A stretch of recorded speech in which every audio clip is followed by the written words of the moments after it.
The salvage mission was supposed to be easy.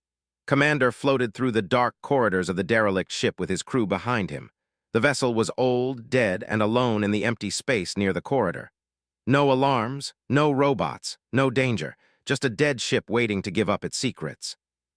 Moved slowly through the hallway. His boots did not make noise on the metal floor because there was no gravity. His team followed in tight formation. They were all trained soldiers, trained to move fast and think faster. The humans had joined the Galactic Council only 2 cycles ago, and every mission mattered. Every action they took was watched. Every mistake would be remembered. The ship belonged to had studied them in the academy. They were very smart, very cold, very logical. They did not like emotions. They did not like feelings. They saw such things as weakness. Had read that they had once tried to breed emotions out of their own people 3,000 years ago. They said it would make them stronger. Most other species in the galaxy thought they were strange. Some thought they were dangerous. The salvage contract was clear. Find technology, bring it back, leave nothing behind. The council paid good money for tech. It was advanced. It worked in ways that human engineers could barely understand. And his team entered the medical bay. This was the 3rd section of the ship they had checked. The first 2 sections had been empty. No bodies, no clues, just machines and empty rooms. The medical bay was larger than the other rooms. Lights still blinked on the walls. Someone had maintained power to this section. That was strange. Dead ships did not keep their power on.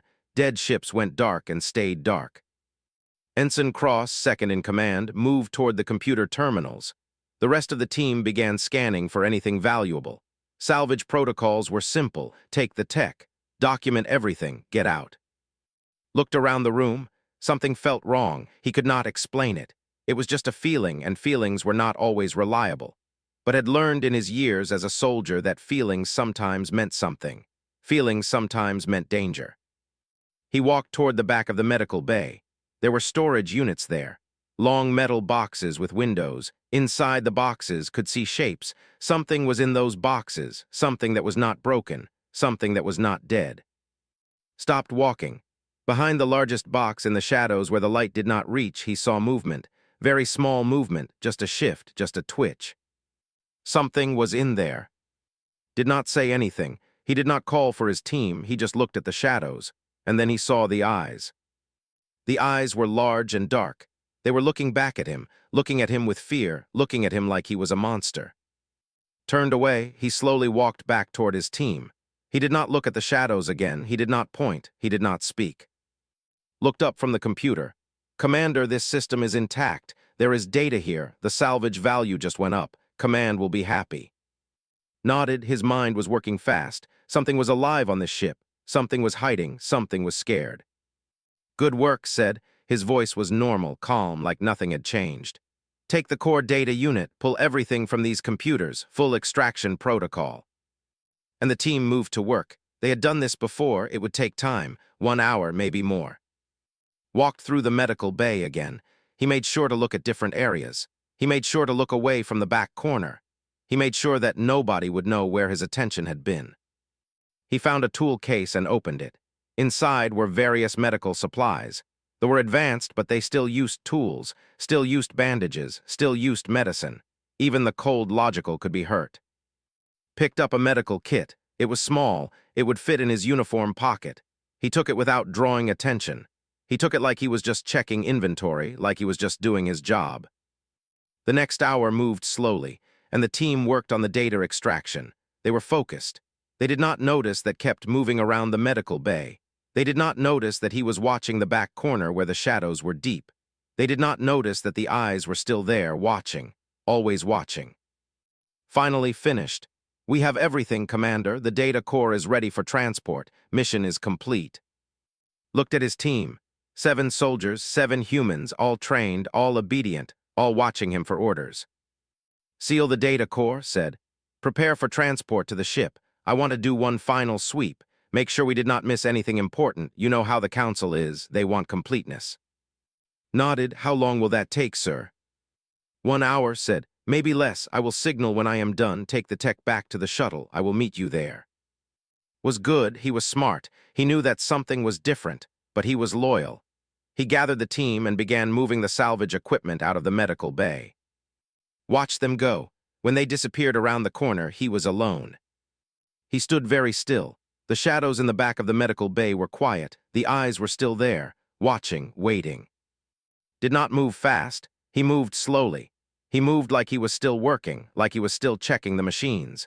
He moved in a circle through the medical bay, getting closer to the shadows with each pass, getting closer to the fear, getting closer to the thing that was hiding. When he was close enough, he could see more than just eyes. He could see a shape, a small shape, a body pressed against the metal storage box, an alien body, definitely young, definitely hurt. The creature had 4 limbs, but one of them was held close to its body. That limb was swollen. That limb was the color of infection and pain. The creature was hiding that limb the way a hurt animal hides its broken leg. Understood, in all of nature and all of the galaxy, the injured hide what is broken, because the broken can be attacked. The broken can be killed. The strong prey on the weak. Took the medical kit from his pocket and held it up where the creature could see it. He made sure his movements were slow. He made sure his face was calm. He made sure he was not a threat. The eyes grew wider. The creature backed up more into the shadows. Did not go closer. Instead, he placed the medical kit on the floor. He pushed it gently with his boot, rolling it into the shadows, toward the terrified alien, toward the wounded cub that was hiding its broken paw. Then turned and walked away. He walked to the other side of the medical bay. He sat down on a storage case, and he looked out the window at the dead black of space. He did not look at the shadows. He did not watch. He did not see. But he listened to the small sounds behind him, the sounds of careful movement, the sounds of the hurt creature reaching for the medical kit, the sounds of hope in the darkness. And the human commander from a death world whispered very quietly in the empty medical bay. He did not know if the terrified alien could hear him. He did not know if they would understand. But he whispered anyway. "You are safe now," said softly. "I will not hurt you. I will look away, and then I will help you." The shuttle bay of the human vessel was bright and loud. Machines moved everywhere. Workers shouted orders. The salvage team began unloading the technology onto the metal deck, watched from the corner while people moved around him. Everyone was busy. Everyone was focused on the mission. No one paid attention to the commander standing alone by the wall. Had made a decision. He had returned to the human ship 2 hours ago with his team, had asked if everything in the medical bay was cleared, had said yes. It was a lie, a small lie, but still a lie. Now had a problem. The injured creature was still on the derelict ship. It was hurt. It was alone. The ship had life support systems, but they would not last forever. In 3 days, maybe 4, the power would fade, the life support would die, the creature would die. Could report what he had found. The protocols were clear. Any living being on a salvage site had to be reported to the Galactic Council. The Council would send someone to collect it. They would want their own back. And they would not be happy about a younger one failing a mission. They would not be happy about finding it hiding with humans. They did not forgive failure. Had studied Admiral's old files before becoming her. She was retired now, but she had been the first human to sit on the council. She had written many reports about how to deal with alien species. One of her most famous statements was simple. She had written, "Every life has value. The moment we stop protecting the weak and the hurt, we stop being human. We become the thing we claim to be better than." Those words had stayed with since the academy. They had guided him. They had shaped him. But now those words were in direct conflict with his orders, with his duty, with his career. That night requested time off. He said he was tired from the mission. His commanding officer, Captain Diana Foster, approved it. She saw nothing wrong with a soldier needing rest. Did not sleep. Instead, he made preparations. He gathered medical supplies, bandages, antibiotics, painkillers, nutrient packs, all things that could treat an infection, all things that could help a creature heal. He hid them in a small bag. He put the bag under his bunk. He waited for night cycle. When most of the ship was quiet, when people were sleeping or working in other sections, took a small shuttle. He called it a supply run to the derelict ship. The computer accepted his authorization. No one questioned a commander. The derelict ship was dark, darker than before, more lifeless, moved through the corridors with a flashlight. He went directly to the medical bay. The creature was still in the shadows. It was in the same position. Its injured limb looked worse, much worse. The swelling had spread, the infection was deep, the creature was in pain. When entered, the alien tried to move back, but it was weak now. The pain had made it slow. Stopped walking. He sat down on the floor about 6 meters away from the creature. He opened his bag very slowly. He removed the medical supplies one by one. He laid them out on the floor in front of him. Then did something unexpected. He took out his communication device and activated a simple melody. It was an Earth lullaby. "Rock-a-bye, baby." Something soft and gentle, something that sounded like comfort even if you did not understand the words. The creature listened, continued playing the music softly. He very slowly began to arrange the medical supplies. He showed them one by one: bandages, ointment, medicine. He placed them carefully on the floor. The creature watched. After several minutes, placed his hands flat on the floor. He began to crawl toward the creature, very slowly, like he was not a threat, like he was not a predator, the watched every movement. When was close enough, the creature did not back away further. It was too weak. It could not run. Reached toward the injured limb. The creature pulled it away, a reflex of self-protection, but was patient. He did not force. He simply hummed the lullaby and waited. Minutes passed, the music played. Hands stayed open and empty. He was not a threat. His movements said this clearly. His patience said this clearly. Finally, slowly, the creature extended the injured limb. Worked carefully. The infection was bad. The limb was swollen and hot. He cleaned the wound with gentle hands. He applied the antibiotics. He wrapped fresh bandages around the limb. The creature made small sounds, not quite words, but sounds that expressed pain. Continued humming. The music made the pain easier to bear. When he finished, the creature pulled the limb back slowly. The creature looked at with eyes that were still fearful, but also something else, something new. Reached into his bag and pulled out water and nutrient paste. The creature was not standard nutrition, but the chemistry was close enough. The creature's body would process it. The creature ate slowly, carefully, like it still expected this to be a trap. Sat back, he let the creature have space. He let it finish eating without pressure. When the creature was done, spoke. He knew the creature did not understand human words, but humans had learned that tone carried meaning across all species. That voice could communicate beyond language. "I know you are scared," said quietly. "You are hurt. You are alone. I know that your people are logical and strong. I know that showing weakness is dangerous for your kind. But you do not have to hide here anymore. I will not hurt you. I will protect you.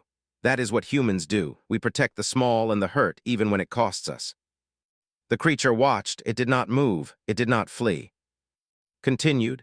"My people came from a world that almost killed us, a world of storms and predators and pain, but we survived, and we learned something important.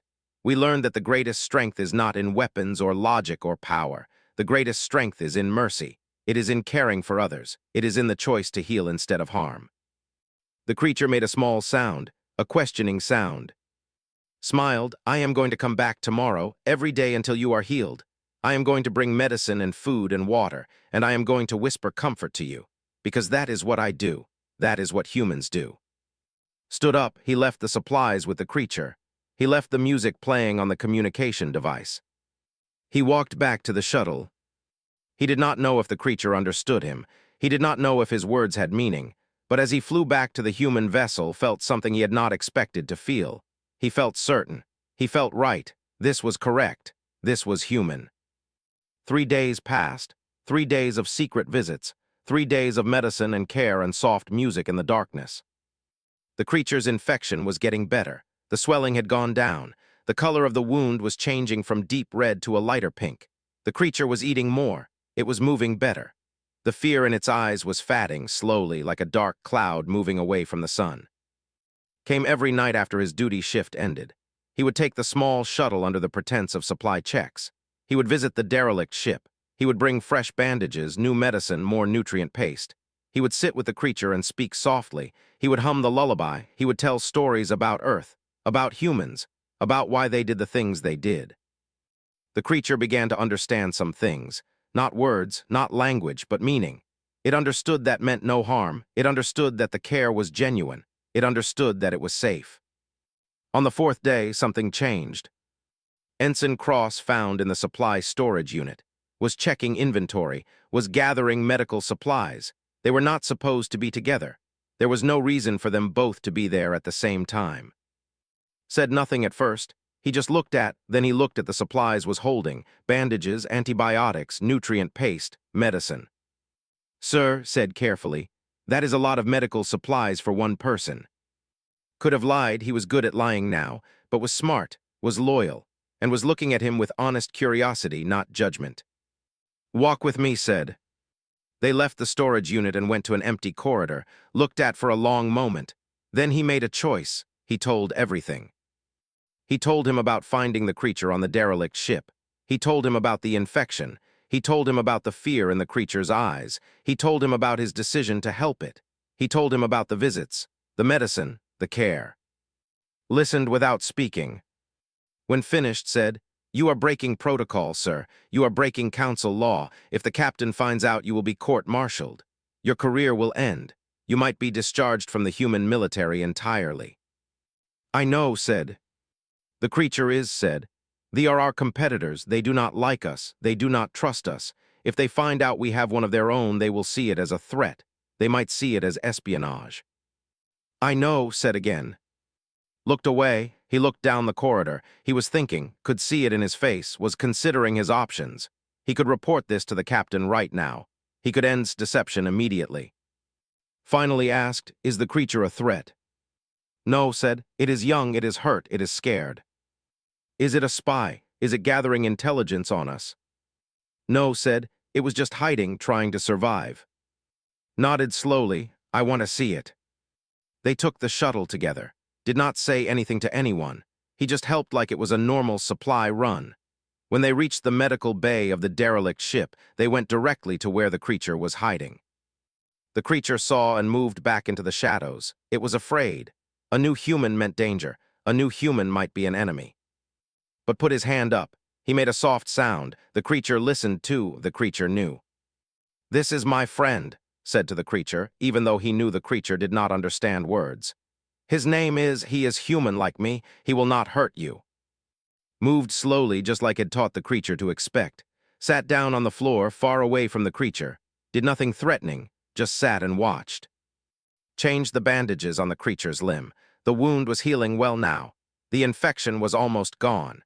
In a few more days, maybe a week, the creature would be healed. After finished, said, "What will happen to it?" "I do not know," said. "I have been taking each day as it comes. Right now I am focused on making sure it lives. After that, I will figure out the rest." Nodded, he looked at the creature. The creature looked back at with less fear now. Was here, was calm, so perhaps was safe too. "There are strict protocols about this," said. "The council has laws, the military has laws. What you are doing is illegal in multiple ways." "I know," said. "But I understand why you are doing it," continued.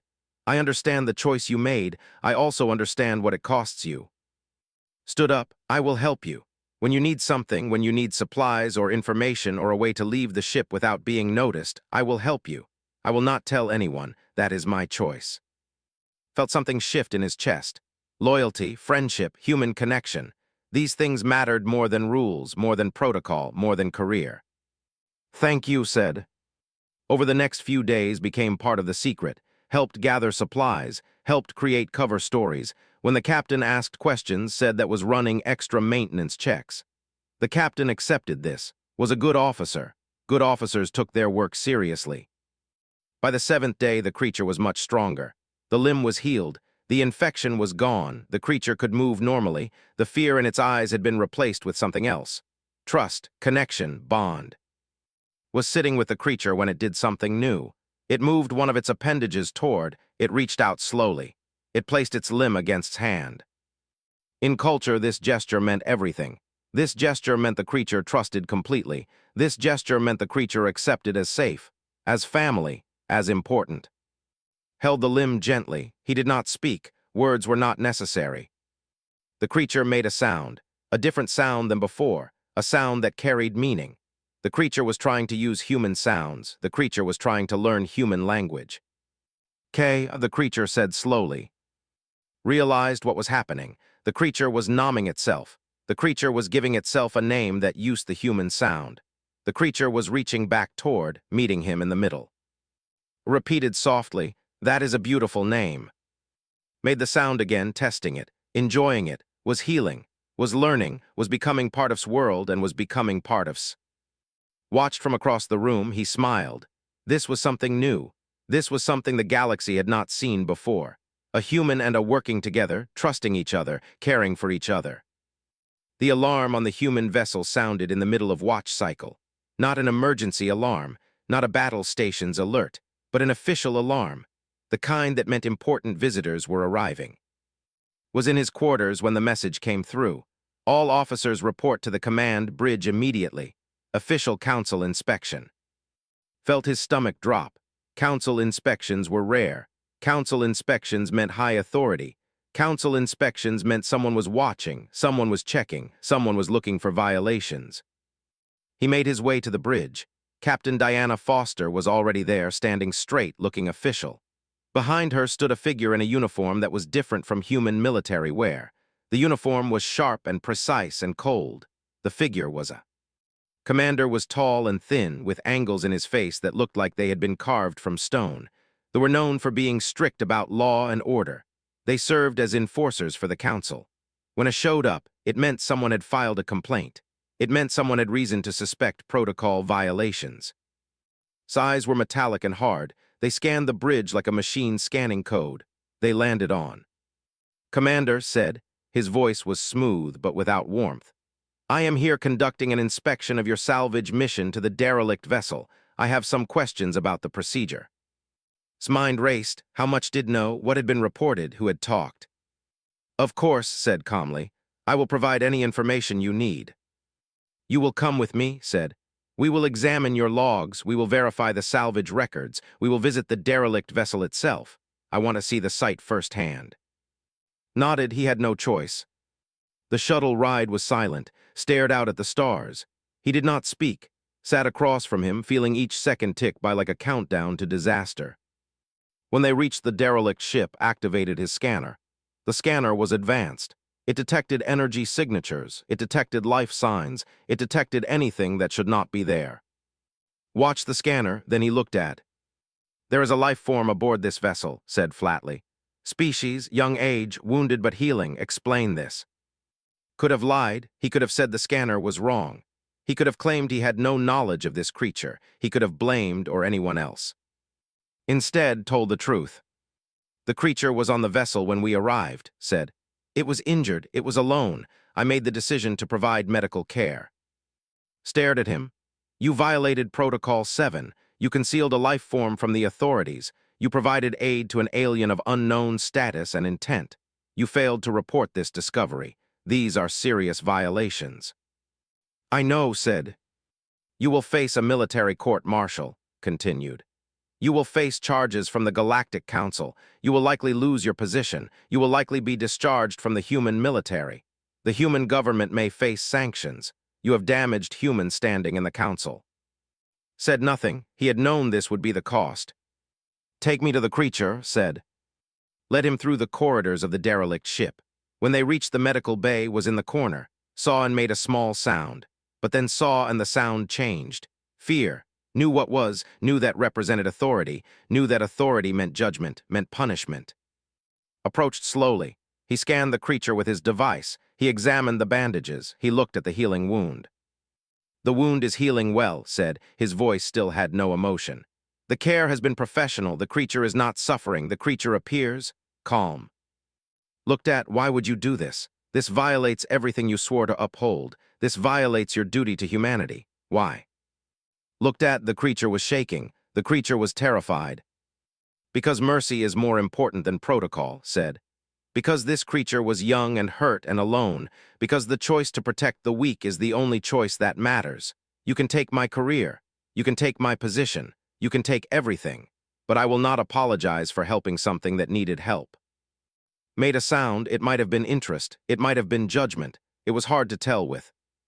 Then something unexpected happened. Moved slowly, carefully, extended the limb that had been injured, the limb that had been infected and swollen, the limb that had healed. Walked toward and placed the limb against this body. It was a gesture of complete trust, a gesture of vulnerability, a gesture that meant was placing itself entirely in his hands. In all of known space, they were known for one thing above all else. They hid their wounds. They hid their pain. They hid their weaknesses, or would die before showing vulnerability to a stranger. But was showing vulnerability now, was saying that it trusted completely, was saying that it earned something that should not be possible to earn, trust, real trust, deep trust. Went very still. This is unusual, said quietly. Does not make this gesture lightly, does not make this gesture unless. Unless it trusts, finished. Unless it has been healed with genuine care, unless it knows it is safe. He looked at the healed wound. He looked at the calm, trusting creature that was placing complete faith in a human. I will need to file a report, said finally. I will need to document this. The council will need to understand what has happened here. Nodded, he was ready. He was prepared to face the consequences. He had made his choice, and he would stand by it no matter what happened. Did not move, he stood very still. His hard metallic eyes looked at the small creature that was touching him, the creature that trusted so completely, the creature that had been healed. I am scheduling a hearing, said, but not for a court-martial, for something else. The council will want to understand this situation. The council will want to understand what Commander has done and why a youth would respond this way. Turned to, you have created a situation that violates protocol, but you have also created something that the council has never seen before. That complicates matters. He pulled out a communication device. I am reporting this to the council directly. This is too important for standard military procedure. This will go to the highest authority. The Galactic Council chambers were vast and cold. Council members sat in a circle that seemed to stretch forever. Each species had its representatives. The sat on the left side, their faces showing no emotion. The sat across from them. The humans occupied a small section, reduced in numbers because they were still new to the council. Sat in the center of the circle. All eyes were on him. All judgment was focused on him. He had been accused of protocol violation, of concealing a life form, of providing aid to an alien without authorization, of endangering humans standing in the council. The evidence was presented, the logs were shown, the actions were documented, had broken the law, the case seemed clear. Then the delegation stood. A representative named Han approached the center of the circle. Han was older than most and had served the council for many cycles. Han's face remained emotionless, but something in Han's voice held weight. We have something to present, Han said. We have been investigating Commander's actions. We have examined the records. We have studied what occurred between and our young one. They had been studying this, had not known that. Han continued. 3 years ago, they initiated a project. This project was classified. The purpose was to understand human emotional responses during situations of conflict and crisis. Specifically, we wanted to understand if human emotions were a strength or a weakness in galactic relations. The chamber was silent. We sent Young on a research mission, was equipped with advanced observation technology, was meant to study humans in a controlled situation without the humans knowing. Our goal was to gather data about human behavior under stress. Han paused. Svessel malfunctioned, was injured, went into hiding following standard survival protocol, expected to die, expected humans, if they found, to either imprison or execute. This is what logic predicted. But Commander did something different. Han activated a display. Images appeared, recordings from observation equipment, images of entering the medical bay, images of sitting with, images of the healing, the bandages, the medicine. And the music, the soft human lullaby playing through the speakers over and over. Did not know was observing, Han said. Thought was merely hiding, thought was terrified, and yet provided care, provided healing, provided comfort. The images continued, speaking softly, humming, treating the wound without anger, without judgment, without demand for repayment. Violated his own laws to help an alien, Han said. Risked his career, risked his position, risked everything for a creature that was not human, for a creature that belonged to a species that the Council has viewed with suspicion.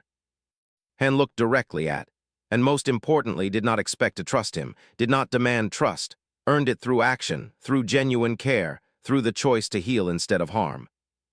The delegation pulled back. Han was not done. The Human Command Staff Admiral once wrote that human strength comes from the choice to protect the weak.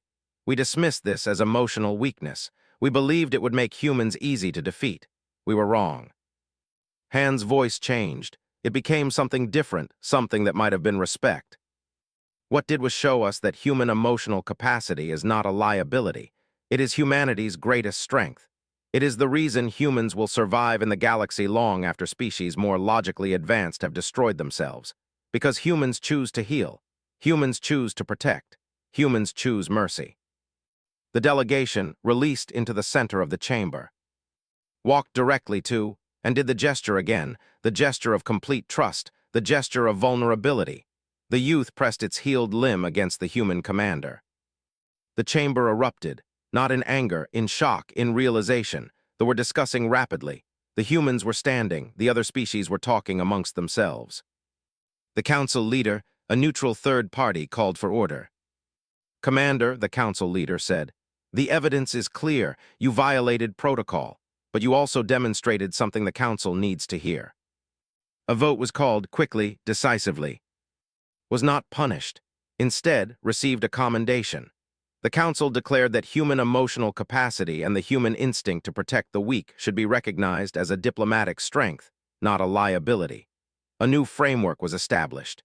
Human involvement in council decisions would be valued specifically because humans could bring moral perspective to logical discussions.